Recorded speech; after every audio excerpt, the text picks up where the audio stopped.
Coming up, the Watson Library is wrapping up its centennial celebrations by preparing a time capsule. Get a special look at what's inside.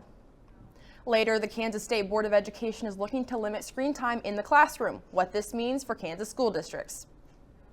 And crisis hotline calls are on the rise post-election. Hear why in just a minute.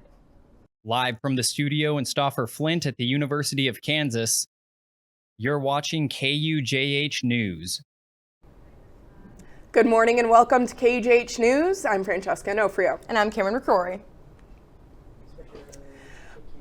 Post-election crisis and suicide hotlines across the nation have seen an increase in call volume. There have been growing concerns for many diverse communities. The Washington LGBTQ+ suicide and crisis hotline callers doubled. In Central Ohio, calls jumped from an average of 25 calls a day to 58 a day. The Kansas 988 LGBTQ+ and Spanish-speaking hotline received an astounding 169 calls on November 6th. KU's Counseling and Psychological Services Director, Chris Corbett, shared how the KU community is responding post-election. Across KU, again, there's been a lot of conversations. Here in CAP specifically, we wanted to make sure that we were prepared for that, to provide support if we needed to do that. We saw some increases in concerns and some folks come into CAPS related to the election. Concerns for lots of people started before election results were announced.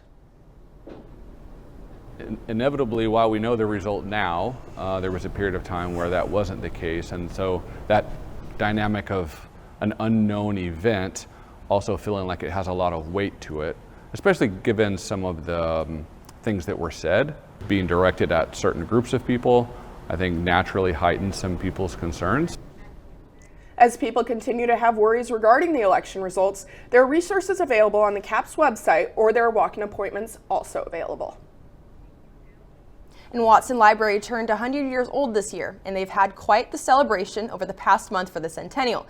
KUJH's Ryan Cartman tells us how they're ending the festivities. This time capsule holds not only artifacts, it also holds our hopes, our dreams, and our reflections, and our understanding of who we are at this present time. With a wide variety of items going into this time capsule, from information about this year's election and current music to, yes, even Taylor Swift, all these items are significant.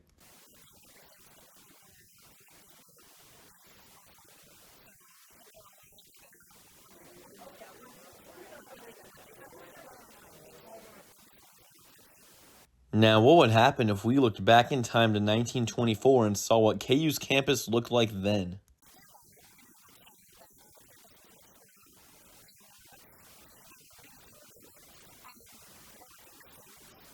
On the other hand, when looking ahead to 21-24, Dean Smith has a message to future Jayhawks.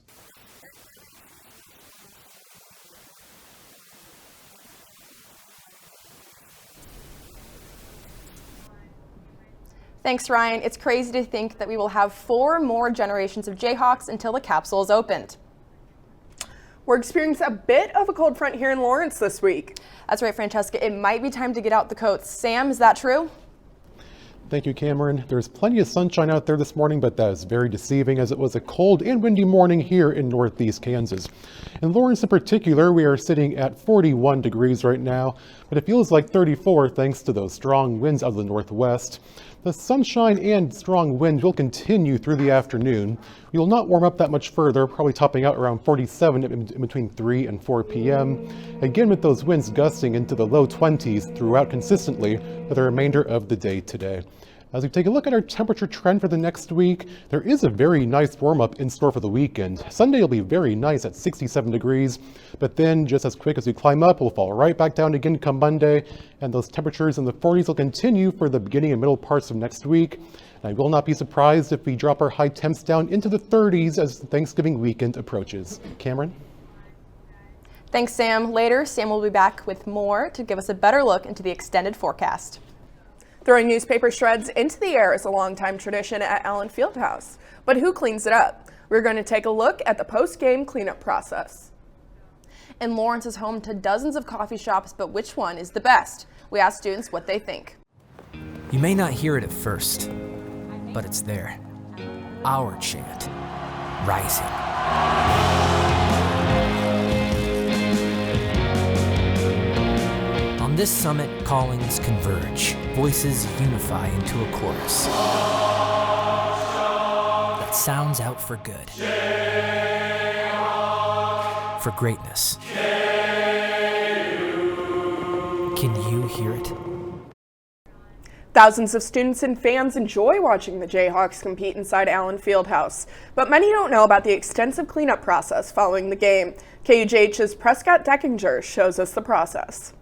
Half-eaten boxes of popcorn, endless pieces of shredded newspaper, discarded concession food. These are only a handful of items left over from the excitement of a KU men's basketball game. But whose job is it to clean up Allen Fieldhouse and make it spotless for the next contest? KU Athletics created a post-game cleanup program that allows organizations and clubs to act as a janitorial service, responsible for cleaning up the 180,000 square foot dimensions of Allen Fieldhouse. The group that signed up their services after Tuesday night's game against UNC Wilmington was the Baker University cheer and dance teams, and they were in for a mountain of a task. So you have to get on your hands and knees and pick every single little shred up. Especially out of the cracks, so definitely the student section and the newspaper is definitely the worst. The cleanup process begins with members picking up all the large pieces of trash littered throughout Allen's 15,300 seats. Next, they sweep the floors, ensuring no small scraps of food or newspaper are left behind. It's a monotonous, time-consuming chore, but it's worth it. All of the funds that we raise go to our national championship trips. So the cheer team takes a trip during January and the dance team goes in April. Groups get paid $3,000 for cleaning up after men's games and $1,000 after women's games. The money goes toward helping organizations pay for resources they may need. The whole process lasts well into the morning, taking between 7 to 9 hours, and finally ends with the floors being mopped. It's just really tedious. You have to get every piece of popcorn, every single piece of newspaper, and it takes forever. Approximately 3,750 pounds of recycling is removed after each game, and the dirty, thankless job keeps the fieldhouse in pristine condition, allowing thousands of fans to enjoy game after game. For KUJH News, I'm Prescott Deckinger. Next time you watch the Jayhawks, know that organizations are spending countless hours cleaning the seats you cheer in. And breaking news moments ago, Congressman Matt Gaetz just announced that he is withdrawing from his nomination for Attorney General. But for our fellow Americans, we must fight to save America now, or we may lose her forever. Joe Biden might not even notice. We had extreme ideas like the bills before our consideration and build on the start that we had moments ago. Began to complete. It was a bad idea. And on Tuesday, KU was recognized as one of the 2024 All-In Most Engaged Campuses for college student voting. This award recognizes colleges and universities for their outstanding efforts to increase nonpartisan student voter participation. KU worked with the Dole Institute of Politics to host different events that encourage students to vote. The Douglas County Elections Office named campus locations such as the Lead Center and the Burge as early voting sites. KU achieved excellence in the Campus Democracy Challenge. KU joins 471 colleges and universities that were recognized by All In. And this summer, the U.S. Surgeon General called for a warning label to be required on all social media platforms, much like the warning labels we see on cigarette boxes, to warn people of its harmful effects on mental health, especially on young people. Now, the Kansas State Board of Education is reassessing the use of phones and other technologies in the classroom. I spoke with Randy Watson, the Kansas Commissioner of Education, to find out what technology limits they're considering and what this means for schools going forward. Technology can be a great learning tool for finding answers faster than ever and connecting with the world. This device obviously is a computer. It's extremely powerful and does so many great things in our life. But when does a tool like this become a distraction? With that, it also has some downsides to it, and you need to know what both of those are. The Blue Ribbon Task Force was created to answer just that after parents and teachers grew worried student technology was getting in the way of learning. A variety of concerns coming from parents and from teachers about the disruption of learning that was taking place. For months, they've collected research and public input about classroom technology and have formed usage recommendations focused on 3 main areas: personal devices brought to school, the effects of social media on youth, and school-owned devices brought home by students. Lawrence schools are just one of the many Kansas school districts that will receive these recommendations sometime in December. Now, these are not mandates, but a set of guidelines that schools can choose to follow on how to better use technology in the classroom. Their main takeaway? Cell phones in school environment are disruptive. This disruption, Watson said, comes from the amount of time students spend on their devices for non-educational purposes. Screen time's not equal. So screen time spent in educational interest doesn't seem to have the negative effect. High screen times can impair healthy cognitive development and inhibit learning. There's also quite a bit of research that the developing brain of a middle schooler and high schooler is different than an adult brain. To prevent this, the task force has recommended schools implement a bell-to-bell phone-free policy in that they teach both digital and non-digital learning. And those are just a few of the many recommendations that the task force presented to the state board this month. Now, next month, the state board will release their final recommendations, and from there, it will be up to the individual school districts to decide their own policies. We are now joined by KUJH's Sam Hansen with another update on what type of weather we can expect this coming week. Yes, thank you, Francesca. If you take a look here off to our east, there is a system that is bringing snowfall to regions of Wisconsin, Illinois, and Indiana. Meanwhile, off to the west, a whole lot quieter conditions as an upper level ridge dominates, meaning that, well, cloud cover is not favored, and sure enough, a whole lot of clear skies out in that region. Zooming in here locally to Lawrence, again, the clouds to our east are just skirting by on the Missouri side of the state line. Those will continue moving off to the southeast, so we will stay clear here in Lawrence for the remainder of the day today. Taking a look at temperatures, we're at 43 down in Ottawa, 42 out in Topeka, as well as here in Lawrence. A bit cooler up in Tonganoxie at 41, 40 out in KC. And those 40s really continue through the day. Wind-wise, those winds are still strong out of the northwest, ranging from 15 miles an hour over to 18 down in Osage City. And again, those will continue throughout the day today, and not a lot of change as we head through the afternoon. Now as we get into the evening, it'll be around into the 40s for dinner time, cooling off into the 30s fairly quickly as we head later into tonight with the winds continuing out of the northwest.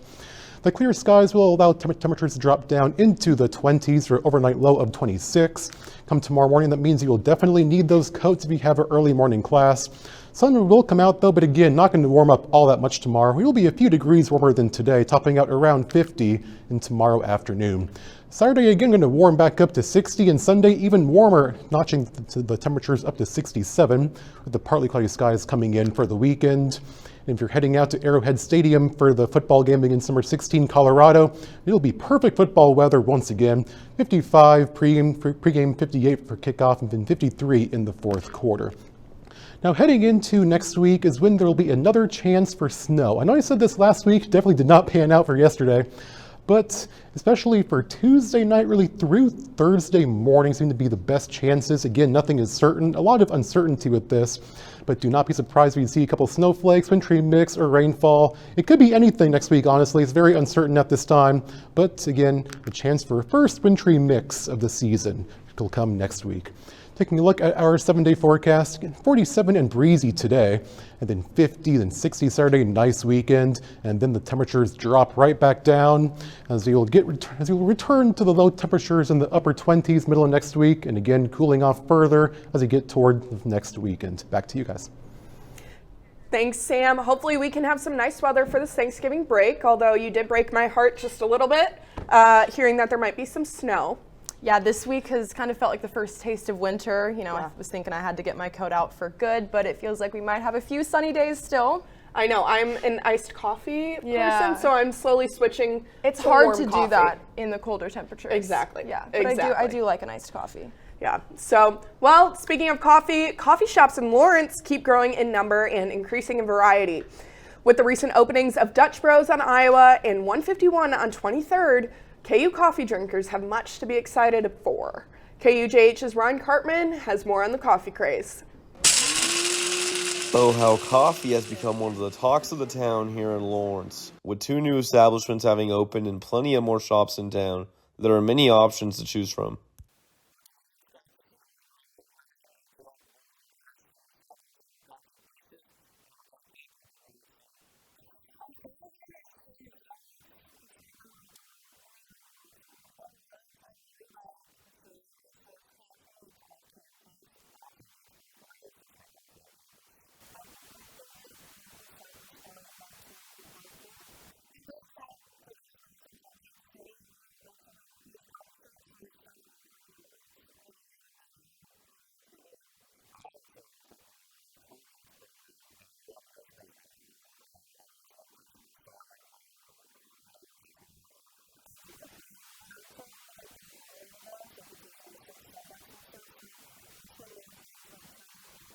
Uplift Coffee Shop has been a staple local shop in Lawrence since 2020. Owner Kelly Huslig shares her thoughts on new coffee shops coming into town.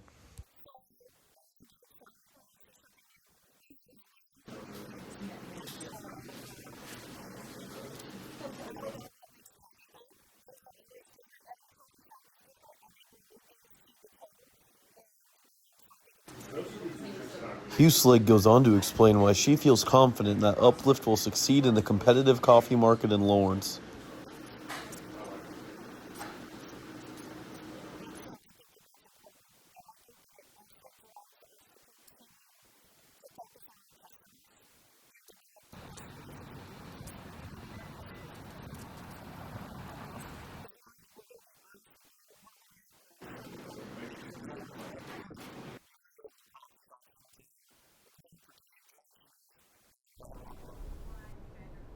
Thanks, Ryan. A 2023 study done by Technomic found that the total economic impact of the coffee industry in the U.S. had a 52.4% increase from 2015. This coffee craze here in Lawrence has the potential to bring a huge economic boom as well. And next on KUJH Sports, women's basketball is in full swing, and we get an update on the start to the season. Women's volleyball is ranked number 11 in the nation. We take a look at the team before postseason play. From adversity, we rose. We made history and became pioneers, voyagers, champions, Jayhawks. And when our chant rises, haunting and hallowed, Jayhawks are telling the world what's near. Victory. Thanks for joining us here on KUJH Sports. I'm Kara Lyons here with your coverage on KU Athletics and what the teams have been up to since we last saw you. The KU football team is on cloud 9 right now after pulling off an unexpected win against BYU, ranked 6th at the time. The final score of the game was 17-13 KU, who handed the Cougars their first loss of the season, and the Hawks are now 4-6. Many fans are saying KU is the best 4-6 team out there right now, especially after 2 wins against ranked teams Iowa State and BYU. In this game, Kansas continued to show off their rushing abilities, with Devin Neal rushing 52 yards and scoring 2 touchdowns. Neal was the only Jayhawk consistently scoring in the end zone for the Jayhawks, but kicker Tabor Allen made a 25-yard field goal in the second quarter to help boost KU's score. Though Neal is a top offensive performer, he gives a lot of credit to KU's defense. You've seen like back-to-back weeks really where the defense is showing up, and that's really special for us. And at the end of the day, they have confidence in us, and we have to have confidence in them. And so, yeah, man, I mean, they had a great day all around. Now, if we look into the rest of the season, KU has to win their last 2 games of the season against Colorado and Baylor to be bowl eligible. Since the team won the Guaranteed Rate Bowl last year, the Jayhawks will be fighting to keep their chances alive. Our coaching staff and the job that they've done, and for us to get back-to-back victories over ranked teams says a lot about that and where it's at. And again, to get one on the road in this environment is extremely difficult. KU will face Colorado on Saturday at 2:30 and will have the home advantage at Arrowhead Stadium. The Buffaloes are 8-2, but record may not be a factor in the season anymore, as we saw in KU's last 2 games. You can tune into the game on ESPN+. Keeping on the winning streak for the Jayhawks, the men's basketball team is headed to Sin City, and KUJH's Savannah Meyer joins us inside Allen Fieldhouse to tell us more about the upcoming tournament. Savannah? That's right, Kara. The Jayhawks are headed to Viva Las Vegas to play in the Vegas Showdown on Tuesday. The Hawks are coming off a win against UNC Wilmington 84-66. The first match of the tournament is between KU and Duke. The Blue Bloods run deep in between these 2 teams, meeting up 14 times since 1985. The last time these 2 teams met up was in 2022, playing in Indianapolis, with KU taking the win 69-64. Even though KU doesn't have the most wins in the all-time series, each game is always a toss-up, as the final scores of the last 4 games they've played have been within 5 points. The Blue Devils come into this tournament with a 3-1 record, with their only loss being to rival Blue Blood Kentucky. Duke will play 5-0 Arizona tomorrow before heading to Vegas Showdown. Live inside Allen Fieldhouse, Savannah Meyer, KUJH Sports. Thanks, Savannah. This is the second Blue Blood game of the year for KU, so it'll be a game you'll definitely want to see. The men's team isn't the only one off to a strong start. Women's hoops went undefeated for the first 4 games of the season, receiving their first loss against Iowa last night. They have yet to have a full and healthy roster this season, as Yvette Mayberry was out for the first 3 games, but made her season debut in Sunday's matchup against North Alabama. Another starter, Brittany Harshaw, remains out as well, and her return is unknown. This situation allowed other Jayhawks to step up and rise to the occasion. As we spotlighted her a few weeks ago, Elle Evans is finally settling in and making a positive impact to the team, as she led the Jayhawks in scoring with 21 points on Sunday and was the second highest scorer with 22 points in the Iowa matchup. I think Elle's just gotten more and more comfortable and is the most aggressive that we've seen her, at least in games up to this point in the season, and it really paid dividends for her and for our team. Kansas looks to get back on track as they head to the Virgin Islands for the Paradise Jam during Thanksgiving weekend. The women's volleyball team has been on a roll in their season and currently have a 22-3 record. Though they lost to Arizona State in Arizona, they've bounced back in matches against TCU and Baylor. In the Baylor game, the Jayhawks had 55 kills total, with IL Nadi having 14 of her own and 11 each for London Davis and Caroline Bien. They swept Baylor in 3 sets, which sets them up nicely for their next match against K-State. The team beat the Wildcats back in October in 5 sets. Coach Ray Bouchard is loving the team energy, saying, quote, "The joy in this arena when they play, the enthusiasm. We've got a line around the block here wanting to get autographs. I just think this is a team that the community, this university, and the athletic department can really identify with because they do it the right way." The KU-K-State matchup will be this Sunday at 2 p.m. in Manhattan, and we'll update you with the results after Thanksgiving break. Taking a look into the near future, so much will be happening with our teams in the next 2 weeks. Here's what you can look forward to watching. The Kansas swim and dive team has a big meet in Iowa City coming up tomorrow and into the weekend, where we'll compete against Iowa in the Hawkeye Invitational. The team is coming off a duel in Nebraska where they fell 117 to 182 points. However, the team is signing 9 new prospects, including Sarah Blake, sister of star freestyler Caroline Blake, and one diver, Kelly Estebeau from Rosemount, Minnesota.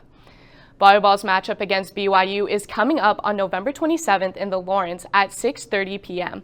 This will be coming off their match against K-State, so they will be all warmed up to face off against 16-8 BYU. As I mentioned before, women's basketball has a big tournament coming up in the Virgin Islands starting on Thanksgiving. They'll compete in the Paradise Jam in St. Thomas, where they'll see Pittsburgh, Northern Iowa, and Auburn. You can catch these games on ESPN Plus while you're eating your Thanksgiving turkey. That wraps up all our sports coverage for this week. We've got a lot of sports happening over Thanksgiving break, so come back in 2 weeks for an update on scores and wins. College students are always looking for ways to express themselves through fashion, art, and even stickers. After the break, learn more about how students are telling their stories through stickers.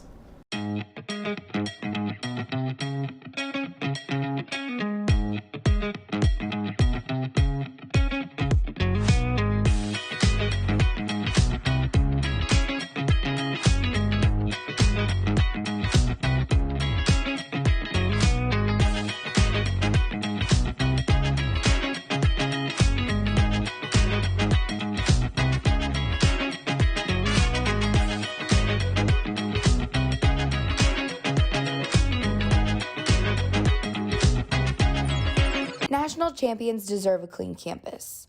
Don't wait for other Jayhawks to pick up your mess. Keep the University of Kansas clean. Welcome back. If you take a look around any place on campus where students have their laptops, you'll find an array of different stickers adorning them. KUJH's Jackie Polsky took a deeper dive into what they mean. LFK is a place where everyone is welcome to be their true self. From fashion to graffiti to bumper stickers, hints of character are tucked around every corner. These things let you be yourself, something that college students are learning more about during their time at KU. The most popular way for students to show who they are is through laptop stickers. I also like to express myself a lot through clothing and music and otherwise, but there's a lot of limitations with that, especially like when you're on a college campus. And so I think this is kind of a way to show who I am without always having to go like full out in other aspects. Whether serious, funny, or sarcastic, each sticker tells a story. It gives others a look into who we are as individuals. I have stickers that, they're related to stuff that I like, places that I like, things that I like. So I think that they, it's a lot of self-expression there, and people, when they see them, can kind of assume a lot of things about me. I encourage you to keep an eye out for stickers all around campus, whether it's on a light post or your classmate's laptop, because as small as it might seem, you may be surprised to find that we all might have more in common than you'd expect. For KUJH News, I'm Jackie Polsky. I know that here in the studio, you don't have to go far to find all sorts of stickers on laptops. You're right, Cameron. I have stickers on my laptop. I only have one for the journalism school, but I've seen a lot of interesting ones on other people's laptops, and you can definitely learn a lot. No, 100%. Speaking of, KUJH's Sam Hansen is back for a final look at the weather. Sam? Yes, thank you. Taking a look at some more sports forecasts can be going on over the next 7 days.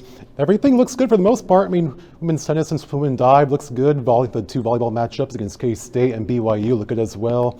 Men's basketball looks all right. I guess I will mention for the BYU game Wednesday. Again, there is that chance for a wintry mix, but again, it's such a low chance I wouldn't let it, I wouldn't concern yourself with that when you make your plans to go out to that event. Now, I will mention the temperature forecast as we head into Thanksgiving week and the week after. The blue areas on this indicate regions that are predicted to be below average temperature-wise, and the redder areas are above average. Here in Lawrence, for the 6 to 10 day forecast, we do look to be below average, and well, our temperatures for the next week really predict that. And then going into the 8 to 14 day range, again, well below, so it looks like it will be a cool start to our December. Francesca?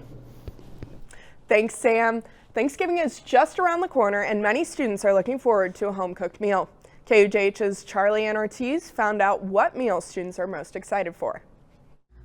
On the fourth Thursday of every November, people across the United States gather to celebrate Thanksgiving, a tradition that was first a feast but is now a national holiday.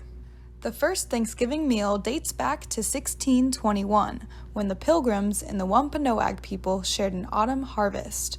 The traditional Thanksgiving meal may include turkey, stuffing, and pumpkin pie, but as our country has grown more diverse, so have the Thanksgiving menus. This has got me thinking, what kind of food is on KU students' Thanksgiving tables?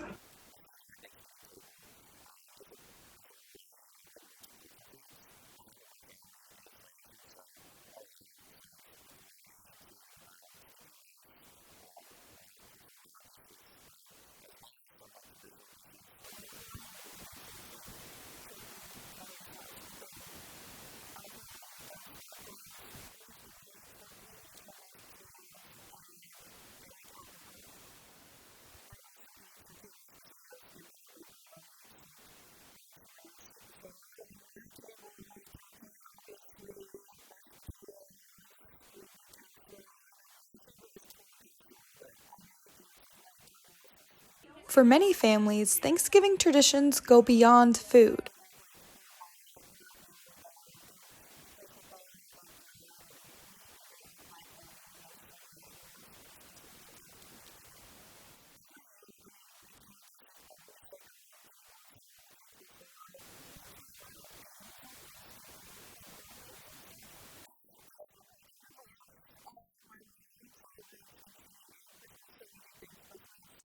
And of course, Thanksgiving wouldn't be complete without a moment of gratitude. Here's what students are thankful for this holiday season.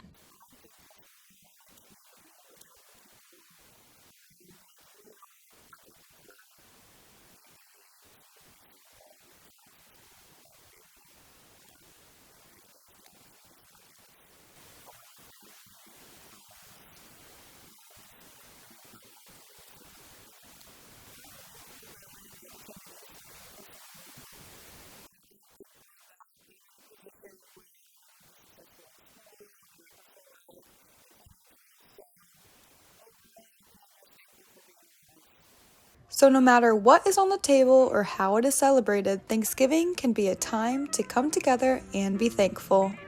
For KUJH News, I'm Charlie Ann Ortiz.